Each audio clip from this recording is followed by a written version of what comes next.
What is going on, guys? JT43 here, and in this video I'm going to be showing you how to install the Type S wireless backup camera that uses your phone.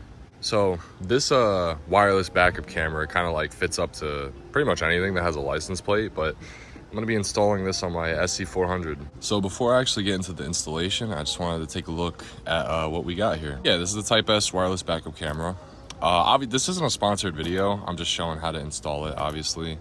They have a couple different things, like they have a whole license plate bracket with a camera on it. Type S has like a slew of other backup cameras, but the reason why I like this one specific is because I'm trying to keep my SC kind of like classic looking as possible, as stock as possible. And with a normal backup camera, I'd have to add a screen like how my Scion has it. So let me take it out of the box real quick. We have a USB charger, and that's so that if you have to manually charge this thing, which it's solar panel. If you put it on the back, you shouldn't really have to do that, but they give you the cable just in case in general. And I kind of like that they do that. They give you some mounting hardware, but realistically, the mounting hardware that you have already on your license plate should be enough. You shouldn't have to use this hardware right here. So this piece I'll get to in a second. I just kind of want to show the camera before I get into the whole thing. So this is the camera. So obviously you have the camera right here. You have the solar panels on the side. You have the two mounting holes for the license plate. You have the USB plug-in, so that if you wanted to plug it in, you would plug it in on the bottom. And it has this really thick, like water can't get in and stuff. And then here's the power button. Anyway, back to this bracket. Now, I don't think I'll be needing to use this bracket because the way my license plate is it kind of just bolts up right to the holes. But we'll kind of cross that bridge when we get there if I'm gonna have to use this bracket or not. But for this specific installation, I don't think I'm gonna have to use this bracket. But if you do, there are these 4 holes on the back, and there's 2 holes on here. You kind of just match it up to the holes, just like that. And you kind of have something like this going on here. So it slips behind, and then you kind of pull off the tape and then stick it on there while you bolt it up. But I think I'm gonna be okay with just bolting this up here. That was, taking a look at everything. Let's go ahead and actually install this thing and figure out if we're gonna have to use this bracket or not. All right, so first, I'm gonna go ahead and pop my license plate caps off. All right, so I got my caps off, and I have 2 pretty much Phillips. Let me zoom in a little bit here. I have 2 Phillips, but they can be used. I can pretty much take them off with a giant flathead, so let me just do that real quick.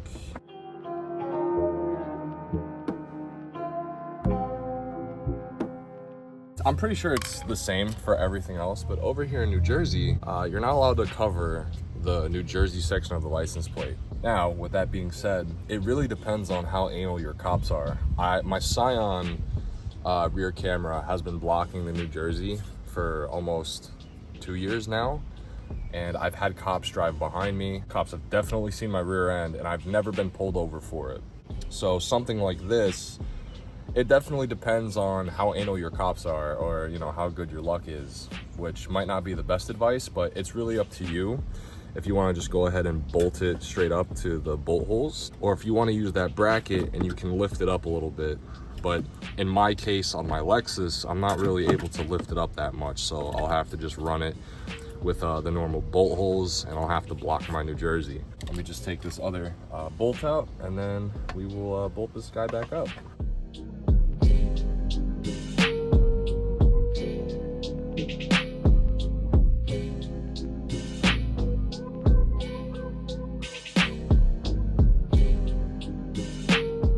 All right, there we go. So I got them both out, put this guy on top, pretty much line everything up and put my bolts through.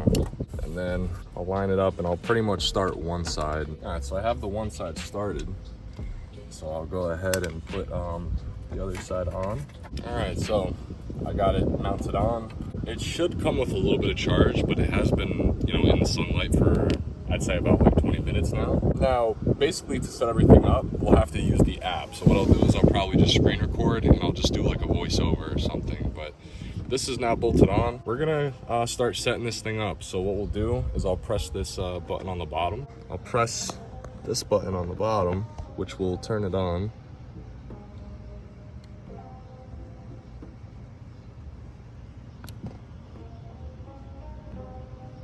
Which it should be on. If not, we can always come back and hit it again, but it should be on right now.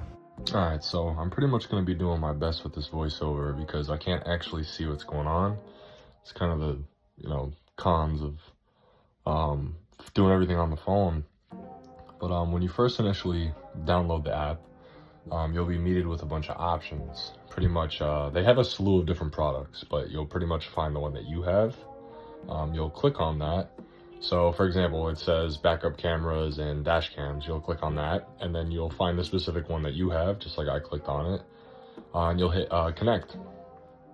Now, when you hit connect, it should automatically be trying to find the one that you have.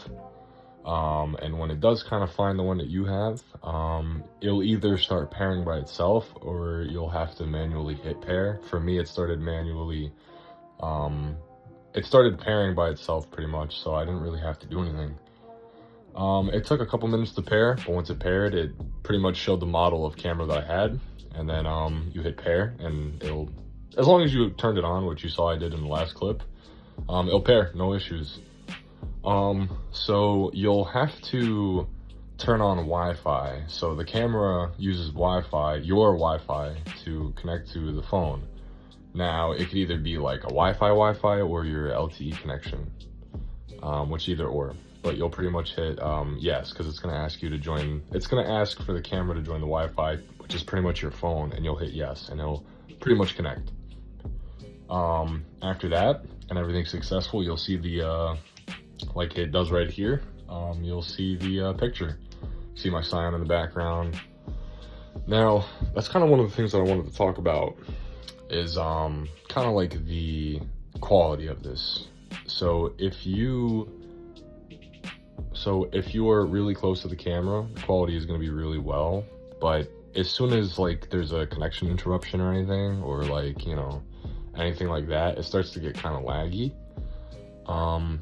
During these videos, whenever my car was stopped, it was accurate. So whenever my car stopped, the footage stopped. Whenever I went, the footage went. So when it's not laggy, it is very, very accurate. But, sometimes it starts to stutter. And you'll see when I start to take off, like I tried to start driving with it on, it didn't like that at all. So it immediately, like it caught up a little bit, but then it started to cut out. But that's pretty much the pairing process. And then in the next clip, I basically explain a little bit more in depth.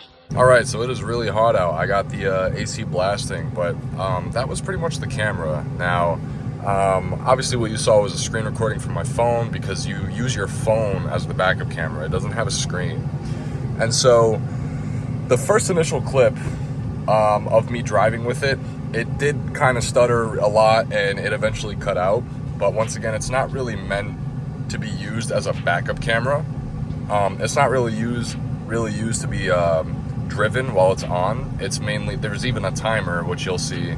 There's a timer where when it goes to 0, it'll ask you if you still need it on or if it should go on standby mode. You could see when I was driving, it really stuttered, and it even cut out, because it's not meant for you to drive with it on. I really don't think this camera was that bad, especially for the price. But anyway, if you did enjoy the video, or if this helps you out in any kind of way, please like, comment, subscribe, and I'll see you later.